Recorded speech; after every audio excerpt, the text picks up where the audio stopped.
Intense moments between U.S. presidents, allies with Vladimir Putin. This is Timeless Hub, and welcome in today's podcast, The Global Frontlines, the show where we unpack the geopolitical dramas shaping our world. Today, we step into the rooms where history was made, and sometimes where it quietly fell apart. This is the story of the intense moments between U.S. presidents, their closest allies, and Russian President Vladimir Putin. A story spanning decades, from early optimism to icy standoffs, summits, secret talks, public confrontations, and the diplomatic battles that still define the post-Cold War world. Setting the stage, early tensions, and Putin's rise, 2014. When Vladimir Putin took the Russian presidency in 1999-2000, his early meetings with Bill Clinton, George W. Bush, and Barack Obama seemed, at least on the surface, diplomatic. But as PBS Frontline later documented in Putin and the Presidents, his agenda quickly shifted toward reasserting Russia's influence abroad. One confrontation stood out. According to the Brookings Institution, during tense talks with President George W. Bush, Putin dismissed Ukraine's sovereignty outright, declaring, "Ukraine is not a real country." That remark was more than rhetoric. It marked a red line. NATO's expansion into former Soviet republics would be seen in Moscow as a provocation, one that could trigger a major crisis.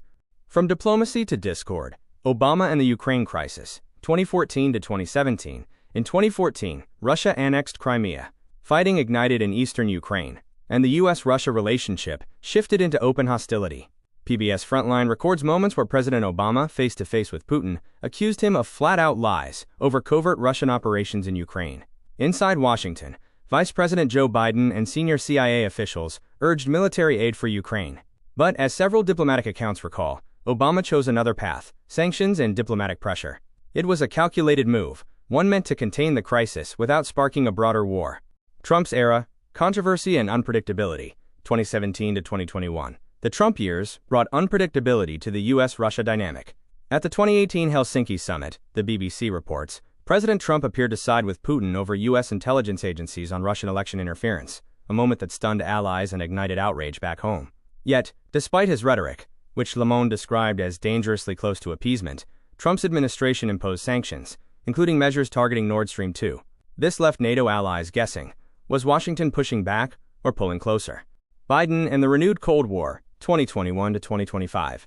When Joe Biden entered the White House, he took a harder line. ABC News' coverage of the June 2021 Geneva summit recounts Biden's warning to Putin. If Russia invaded Ukraine, the sanctions would be severe. Putin's reply?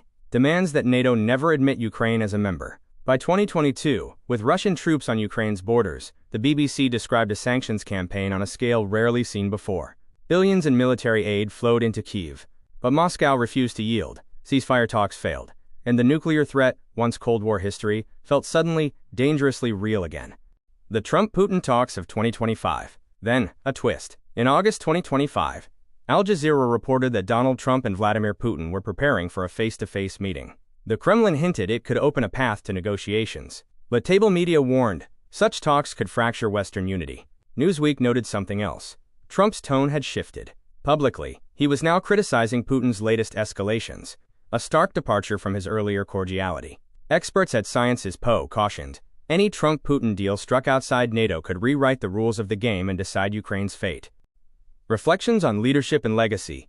From Bush's pushback over NATO to Obama's sanctions, Trump's controversial personal diplomacy, and Biden's alliance-driven deterrence, each president's approach revealed a different calculation for managing a resurgent Russia.